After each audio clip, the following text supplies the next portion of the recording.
Oi, oi, tudo bem? Como você tá? Eu sou a professora Bruna, professora de Ciências Naturais, e hoje nós estaremos aprendendo mais sobre o nosso lindo planeta Terra. Na aula anterior, a gente falou sobre os subsistemas que compõem o nosso planeta. Você lembra quais são esses subsistemas?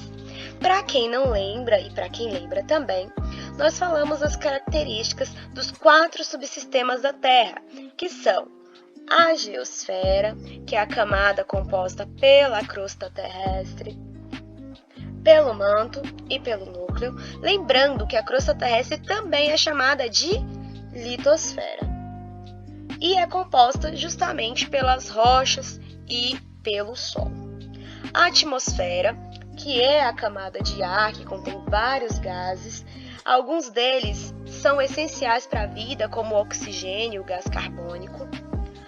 Também falamos sobre a hidrosfera, que é a camada de toda a água do nosso planeta, seja ela em estado líquido, estado sólido ou em estado de vapor, e a biosfera, que é a camada na qual todos os seres vivos se encontram, sejam eles bactérias, animais, plantas, fungos, algas e por aí vai.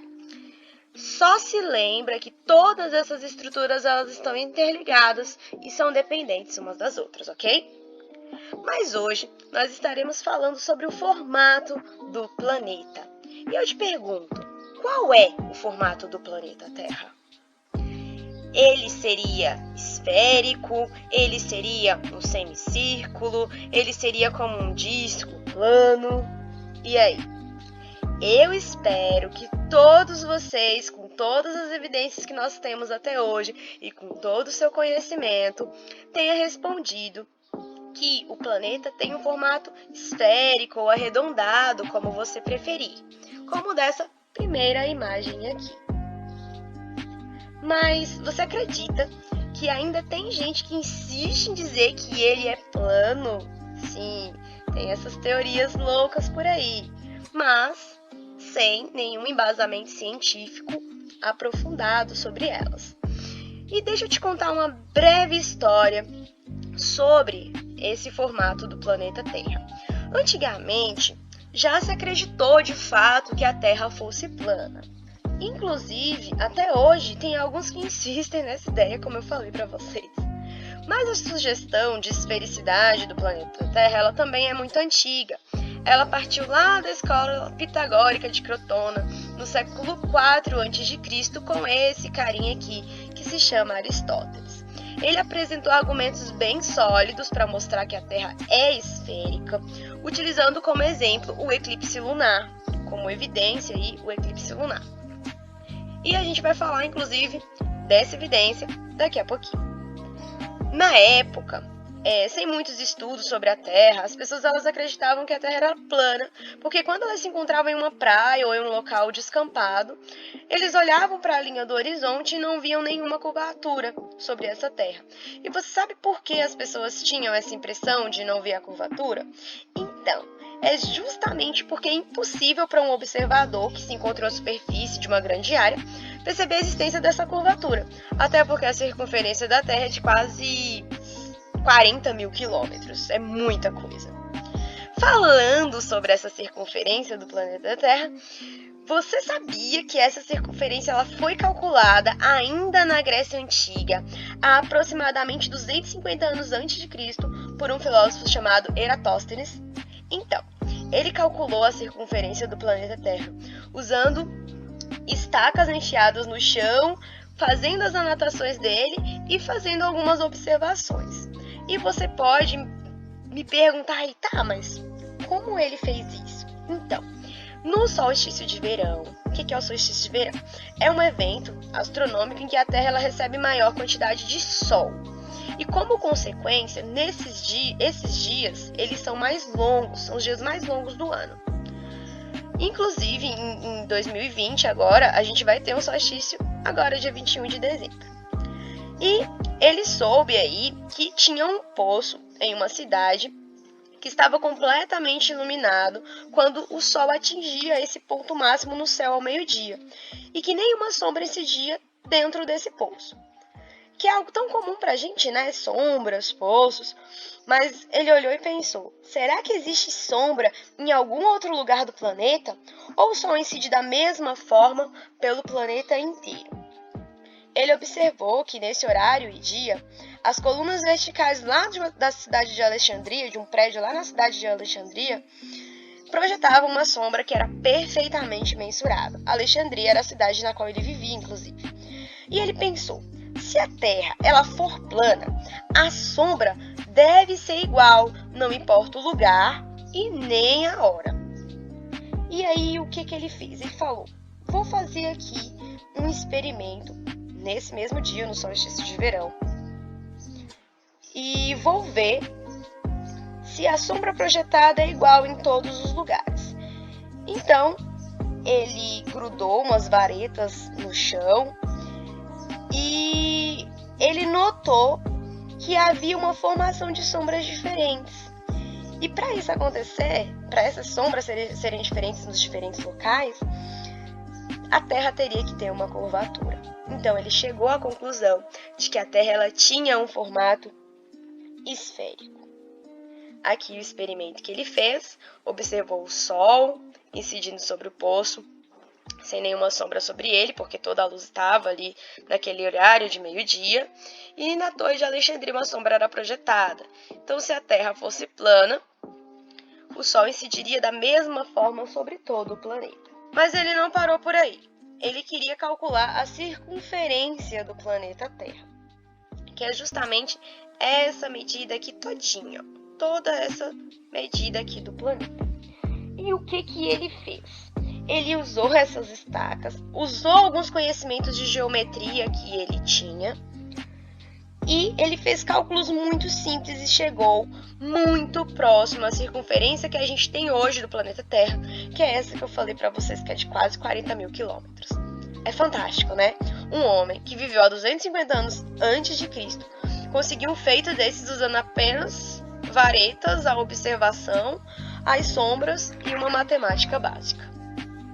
Então, guardem esse nome aí, Eratóstenes. Ele foi bem importante, esse experimento ele é muito importante e muito conhecido. Mas como você sabe, a tecnologia ela prosperou muito e nos dias de hoje existem equipamentos que permitem que a gente visualize o planeta Terra do espaço. Você já deve ter ouvido falar, por exemplo, das sondas interplanetárias, que registram fotos do planeta e evidenciam ali o seu formato esférico. No entanto, também há registros de ideias de um modelo esférico desde a Grécia Antiga, 500 anos antes de Cristo, antes mesmo do experimento de Eratóstenes, em uma época que não existiam nenhum desses instrumentos. Nem luneta, nem telescópio, nem os satélites artificiais. Mas agora a gente vai justamente aprender a observar alguns fenômenos da natureza que evidenciam a esfericidade do nosso planeta, sem a necessidade das fotos, por exemplo. Então, vamos lá. Evidência 1. As estrelas do céu não são as mesmas. O que eu quero dizer com isso? Que as constelações que a gente vê aqui no nosso país, no Brasil, por exemplo, não são as mesmas que a gente veria ali na América do Norte, Canadá, Estados Unidos. Por quê? O nosso planeta ele está em movimento e como ele é esférico, ele vai se movimentando, ok? Vou dar um exemplo aqui para vocês. Essa estrela aqui é a estrela polar e ela só é vista no hemisfério norte. A gente não consegue ver ela aqui no nosso hemisfério sul. Você certamente já ouviu falar aqui do Cruzeiro do Sul, essas 4 estrelas que têm o formato de uma cruz quando a gente olha para o céu. Foi muito usada nas navegações, inclusive para as pessoas se localizarem. E essa constelação ela é vista no hemisfério sul, mas no hemisfério norte ela só pode ser vista ali próximo ao horizonte e na região tropical. Além disso, a gente sabe que a posição dessas estrelas ela também vai mudando no céu noturno ao longo do ano, né? Porque o planeta está ali se movimentando ao redor do seu próprio eixo. E eu te faço uma pergunta. Se nós estivéssemos todos sobre o mesmo plano, se a Terra fosse plana, a gente não veria exatamente as mesmas estrelas no céu em todos os lugares do mundo? Sim, né? Como a gente vê estrelas diferentes, essa é uma das evidências de que o nosso planeta ele tem um formato esférico. A evidência de número 2. O amanhecer e o anoitecer variam dependendo do local. Ou seja, nas diferentes regiões do planeta, as horas elas vão mudando. Por exemplo, aqui no Brasil é dia e lá no Japão, na Austrália, na Tailândia já é noite ou madrugada. Então, as horas, até dentro do nosso próprio país, a gente tem horários diferentes. Justamente porque o Sol ele vai iluminando o nosso planeta de forma diferente ao longo do dia, sendo mais uma evidência de que o nosso planeta tem um formato mais esférico. A terceira evidência é o eclipse lunar, que foi a mesma evidência usada lá por Aristóteles. O que é o eclipse lunar? Quando ele acontece? Ele acontece justamente quando a sombra aqui do nosso planeta Terra, que é produzida pelo Sol, ela é projetada sobre a nossa Lua, cobrindo essa Lua. Então, a sombra da Terra projetada na Lua durante o eclipse lunar mostra, inclusive, um formato esférico. E ela não seria vista assim caso a Terra tivesse um outro formato, senão esférico. Ok? A quarta evidência é a observação da maneira como um navio ele sai para o alto mar. Ele deixa de ser visto à medida que ele se distancia em direção ao horizonte e ele vai desaparecendo de baixo para cima, como se ele estivesse ali afundando aos pouquinhos, conforme ele se torna ali mais distante da visão do observador. Quando você tiver a oportunidade, inclusive, tenta observar algum objeto subindo no mar. Ele vai sempre desaparecendo ali aos pouquinhos, de baixo para cima.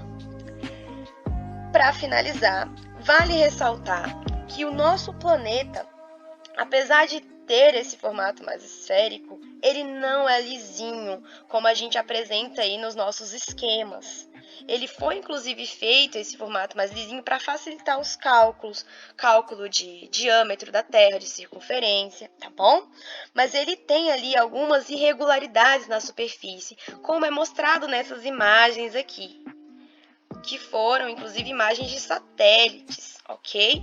Inclusive a Terra, ela é classificada como um geóide, que é justamente essa esfera aí com algumas irregularidades. E por hoje é isso. Eu espero que vocês tenham aprendido muito. A palavra-chave de hoje, inclusive, é navio. Quando vocês forem fazer atividade, lembrem de colocar lá, ok? Até logo, se cuidem e cuidem das pessoas que vocês amam também. Grande abraço!